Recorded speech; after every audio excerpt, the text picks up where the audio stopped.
اور ہنزا کے عوام اس کو ہمیشہ سے انہوں نے رد کیا ہے اور آئندہ بھی ہم اس طرح کی ایکٹیویٹیز کو رد کریں گے. میں میسیج یہ دوں گا کہ جو بھی بندہ کاروبار کرنا چاہتا ہے، چاہے سوس ڈرائی پورٹ پہ کاروبار کرنا چاہتا ہے، چاہے پاک چین سرحدی تجارت کے ذریعے بارڈر پاس کے ذریعے جا کے جہاں تک الاؤ ہے وہاں سے جا کے کام کرنا چاہے، تجارت کرنا چاہتا ہے قانونی طریقے سے، ظاہر ہے حکومت کوئی بارڈر پاس کا جو ایشو ہے وہ صوبائی حکومت کا ایک ایشو ہے، اس کے لیے کوئی ایس او پیز بناتے ہیں تو ان ایس او پیز پہ عمل کرنا ہوگا.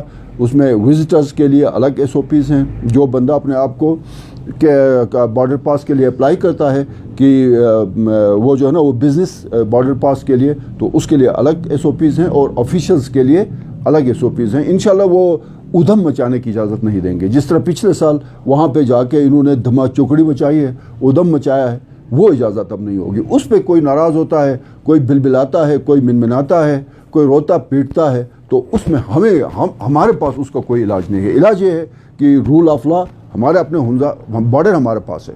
اس بارڈر پہ جس طرح سے ہنزا کی روایات کو پامال کیا گیا ہے اس کو بھی ہم دیکھیں گے. حکومت کے قوانین اپنی جگہ پہ، حکومت کے رولز ریگولیشنز اپنی جگہ پہ، لیکن ہنزا کے اندر آ کے اس بارڈر کے اوپر یہاں پہ جس طرح سے ہنزا والوں کی یہاں کے ہم بہت سارے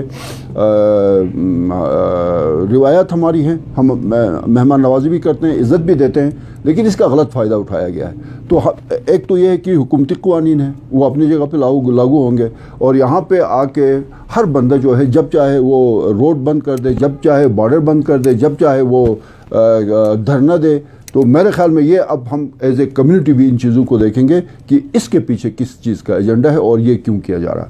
اور ایک اور چیز میں آپ کو یہ گزارش کر لوں کہ ہنزا کا اوورآل ایک امیج ہے اور اس سے بہت سارے لوگوں کو تکلیف بھی ہوتی ہے اس امیج سے. اور اس میں تکلیف اس حد تک ہوتی ہے کہ جب بھی ہنزا کا کوئی بھی ہم ایسی ایکٹیویٹی کرتے ہیں، اکثر و بیشتر یہ ہوتا ہے کہ ہم کوئی بھی کام کرتے ہیں تو اس میں ضرور اس کو دیکھا جاتا ہے کہ اس ملک کا مفاد ہو، اس علاقے کا مفاد ہو، گلگت بلتستان کا مفاد ہو، پاکستان کا مفاد ہو اور گلگت بلتستان کے عوام کا مفاد ہو.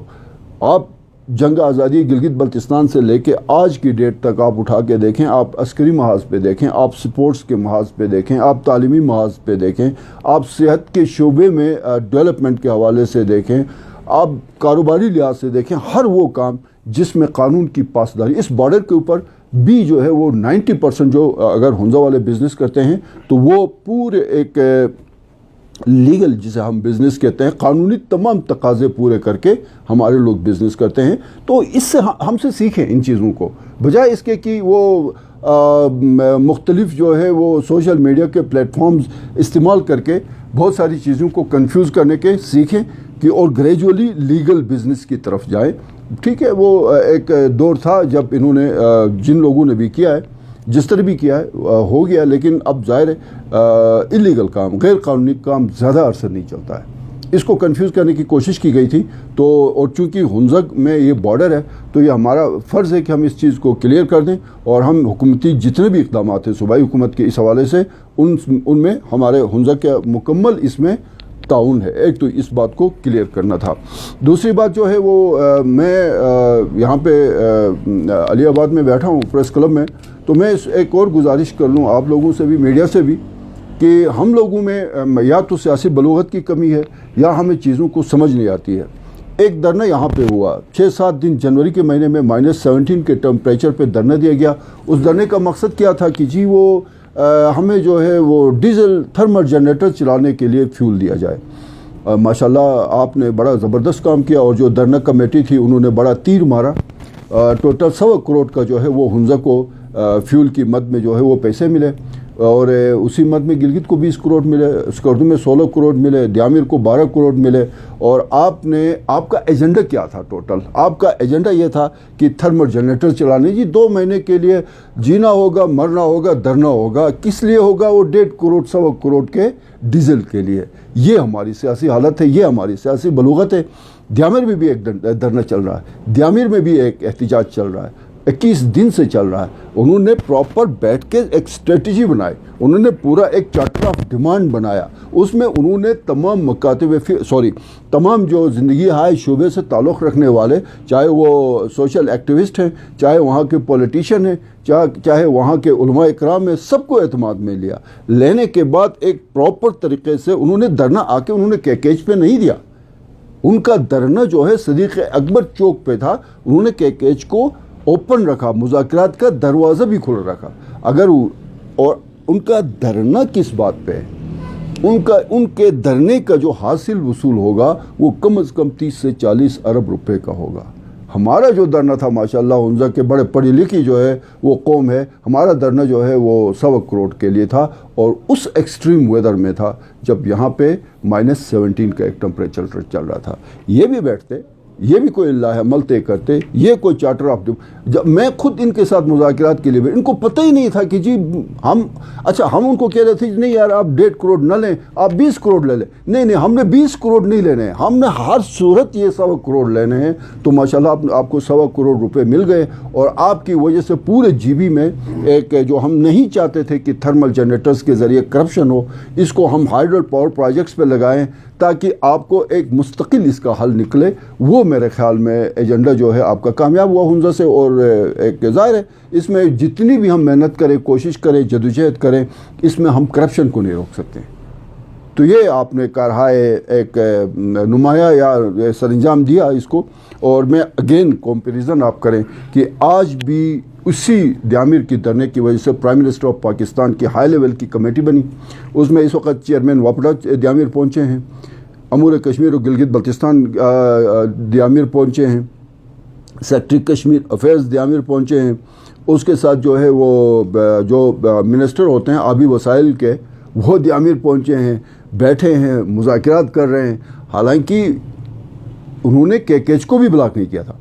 तो मैं आपसे गुजारिश ये करूँगा कि जो भी ये जो थिएटर लगा था अली आबाद में, मैं आपसे गुजारिश ये करूँ कि कोई भी काम करना हो, जो भी बैठे थे उसमें तमाम सियासी पार्टियों के कायदीन बैठे थे, उनको भी मेरे ख्याल में मेरे साथ उनकी जो है वो ऑफ द रिकॉर्ड मेरी बातचीत भी हुई, उन्होंने एडमिट किया कि हमसे गलती हुई, उन्होंने एडमिट की, और वाकई में गलती हुई है। अगर इसको कोई नहीं मानता है कि गलती नहीं हुई है तो मेरे ख्याल में कोई पता नहीं किस दुनिया में रहता है। एक तो इस चीज़ को क्लियर करना था कि हमें सीखना है, और यहाँ से माशाल्लाह बड़े बड़े तुरम खान जाके वो द्यामिर के उस धरने में यकजहती का इजहार कर रहे थे। यार द्यामिर वाले अपने मुफादात को जानते हैं, वो आपसे ज़्यादा पॉलिटिक्स में आ गए हैं, आपसे ज़्यादा जरगों को वो समझते हैं, आपसे ज़्यादा वो इलाकाई रिवायात को समझते हैं। वो कोई उनको पता ही नहीं था कि वो भी तो कैकेज ब्लॉक कर सकते थे।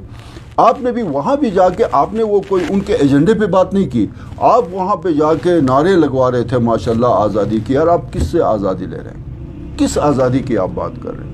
कि द्यामिर बादशाह डैम के 30 नुकात कोई आज़ादी मांग रहे थे वो लोग, वो अपने कोई हुकूक मांग रहे हैं, और आप वहाँ जाके नारे लगवा रहे हैं आज़ादी के। और उसके बाद जो रिएक्शन आया वहाँ का अवामी नुमाइंदों का, तो ये जो है वो उन लोगों को मैं मैसेज देता हूँ कि वो जो कहते हैं ना कि बुलशिस्की में हाल नस्बल मस्जिद वाली बात है। पहले यार अपने इलाके में आप हमें 1 पैसे का, वो जो बड़े बड़े चौड़े होकर वहाँ तकारीर करे, वो 1 पैसे का बता दें उन्होंने कोई हुंजा के लिए कंट्रीब्यूशन की हो। वो अपने गांव नासिराबाद में बता दें कि कोई उन्होंने 10 रुपये का कोई कलवट आज तक उनकी वजह से वहाँ कोई डेवलपमेंट हुई। हर काम उनकी वजह से ख़राब हो जाता है हुंजा में ना तो बिजली है, ना पानी है, ना यहाँ की कोई ब्यूरोक्रेसी सीधी है। पहले यार तुम अपने इलाके को ठीक करो। मैं इसलिए बहुत ज़्यादा मैं तनकीद की जद में रहता हूँ। मैं बल्तिस्तान की बात क्यों करूँ, वहाँ की लीडरशिप मुझसे ज़्यादा स्ट्रॉन्ग है। मैं जाके नगर की बात क्यों करूं, वहाँ की लीडरशिप मुझसे ज़्यादा स्ट्रांग है। मैं द्यामिर की बात क्यों करूं, मुझसे 1000 गुना ज़्यादा बेहतर उनकी लीडरशिप है। तो मैं अस्तूर की बात क्यों करूं, वहाँ पे शमसलोन जैसा, वहाँ से खालिद खुर्शीद जैसे लीडर्स हैं जिन्होंने वहाँ पे काम किया। मैं तो हुंजा की बात करूँगा ना। और पहले मैं अपने इलाके को, अपने घर में जो मैं जिस खजल और जलालत से गुजर रहा हूँ उसको तो मैं ठीक करने को, मैं कामयाब होता हूँ या नहीं होता वो एक अलग बात है, बट मैं कोशिश तो करूँ ना। मैं जाके मैं वहाँ पे मेरी हैसियत क्या, मैं जाके द्यामिर वालों के हुकूक के लिए मैं अपना किरदार अदा करूँ। वो मुझसे ज़्यादा समझदार लोग हैं, उनकी लीडरशिप मुझसे ज़्यादा स्ट्रॉन्ग है, ان کی روایت مجھ سے زیادہ مضبوط ہے، وہاں کا جرگہ نظام بہت مضبوط ہے. تو خدا را وہ ایسے جو ہے نا وہ ڈرامے نہ کریں، یہ ڈرامے نہ کریں. یہ بیٹھے اپنے علاقے میں اپنے لوگوں کے ساتھ مل بیٹھ کے کوئی اس ہنزک کے مسائل کے شارٹ ٹرم کے